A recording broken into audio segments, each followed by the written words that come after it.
Imagine having so much dominance against every other team in the world, it makes history. Basketball had the 95-96 Chicago Bulls with Michael Jordan. Football had the 72 Miami Dolphins. Hockey has the 2025-26 Montreal Canadiens. Yeah, but Counter-Strike had the 2018-2019 Astralis era. There's no one that's even come close to being in the same conversation as Astralis. That was until Vitality's perfect season, winning 7 tournaments back to back. Yeah. You get it. They're so good that they gave every other Counter-Strike org in the world only one goal: make a team that can beat Vitality. If you can beat Vitality, you win everything. It's that easy. Yeah.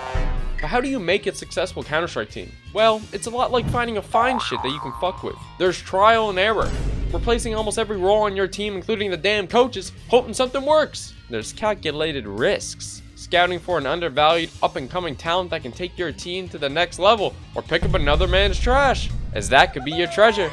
There's chucking the wallet at the dumb broad. Surely if I spend all my money buying the best looking option, I'll get lucky, right? Well, not exactly. Putting together a top team in the world is like a craft. It's a fine art. And 2025 has been a great year to showcase how difficult that can be. For example, let's take a look at a team that doesn't really have a clear fix, like Liquid. After achieving the playoffs at a major in Shanghai, top 8 by the way, they decided to grab a firepower upgrade, swapping a shit Kindar for a promising Nerds from Heroic. Surely that firepower would be heroic. Ooh. Hey man, good game. Well, what if we change the leadership and get some more firepower? We'll get a new coach, bring in the prodigal son of the IGL role, and bench JKS so Twist can be a star rifler again. On paper, this looks amazing. Oh my god, we are so back! Well, it was actually just the coach. Again! Surely once there's a different guy sitting in the cuck chair behind them staring at their backs, they'll start to play better. Right? Yeah, surely it will. Swapping the cuck in the chair ain't gonna change the fact that the wife can't help but crave your next door neighbor Johnny to blow her breath and back out like 2 grizzly bears fighting over a couple salmon. You lost a VP prodigy? Bruh. Jesus Christ! Then go on to play the worst game of CS played in a millennium. This is like getting the server at a Denny's fired because the cook can't turn on the grill. We are not a team. What are you talking about? You are a team. Just not a professional, good, or highly skilled team. It's definitely not a firepower individual skill issue that you refuse to acknowledge or do something about. But really, there's no clear fix on Liquid.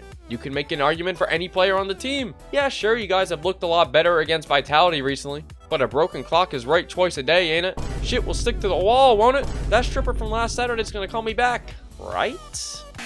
Breaking news! It turns out Overdrive was not lying. FaZe and Liquid lock in on the swinger lifestyle, swapping wives. And it's a hard swap? Man, they do not know what the hell they're at.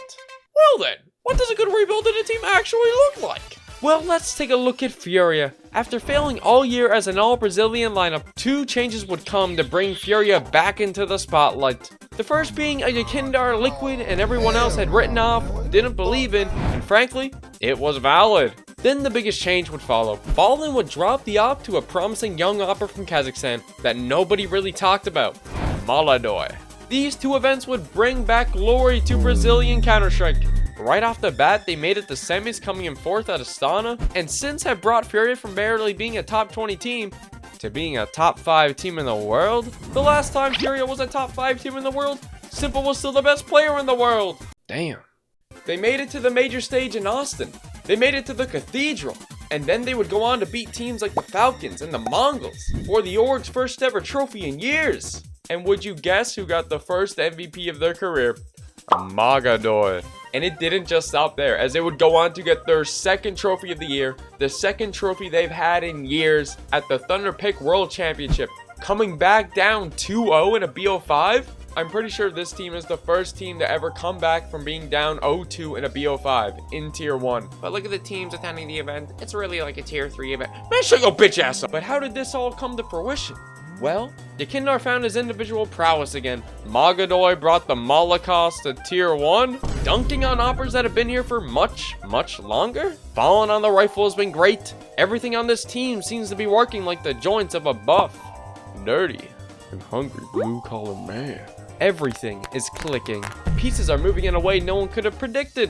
On paper, these changes didn't look like they'd be amazing, but Furia took their chances on players no one believed in, and it paid off big time.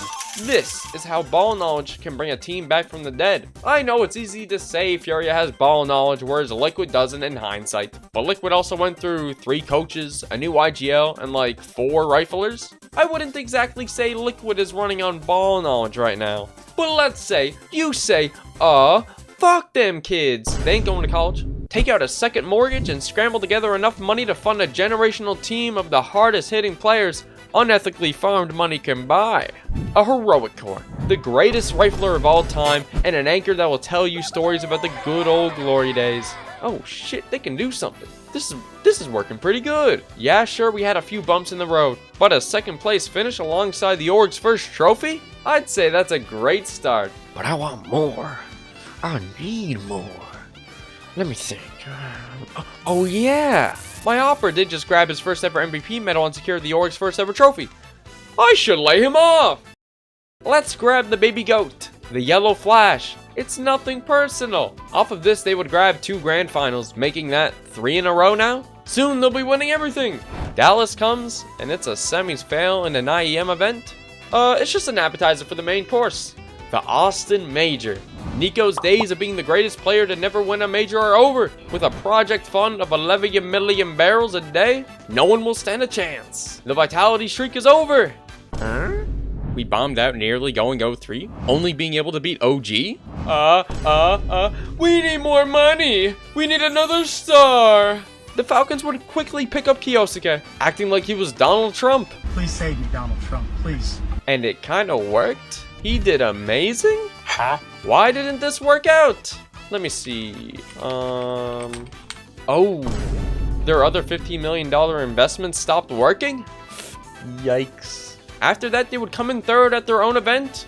Okay. And get knocked out of semis by Furia and Magadoy, where Maladoy bested Monesi 14-3.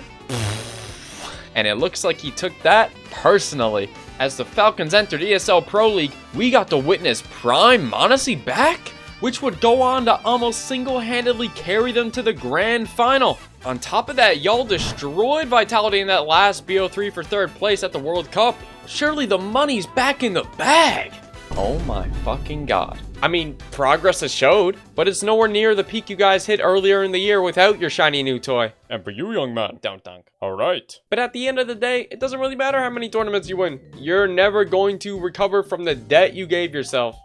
There really is no clear solution to making the best Counter-Strike team in the world. Some things really are just out of your control, and some things money can't really buy or fix. It truly is a special craft. But those aren't the only teams that have tried and failed at trying to become the best this year. Let's take a look at some honorable mentions of some teams trying to work their shit out. You got Na'Vi, where JL volunteered his tribute so his little sister Na'Vi could win a trophy. What a great big sister. Little sis gets fucking nuked, by the way. God only knows how this is gonna turn out. My guess is we'll probably just see another roster change or 2 at the end of the season anyways. Again. FaZe Clan. A Legion the boys didn't mix, didn't mesh. Kerrigan's wife said, hey yo man, this Polish guy's got a good brain on him. Kerrigan says, yeah, he's got good hands too. Potential insider trading at work. And speaking of, now they got their ex-wife back, Twist, and Rain is the one leaving?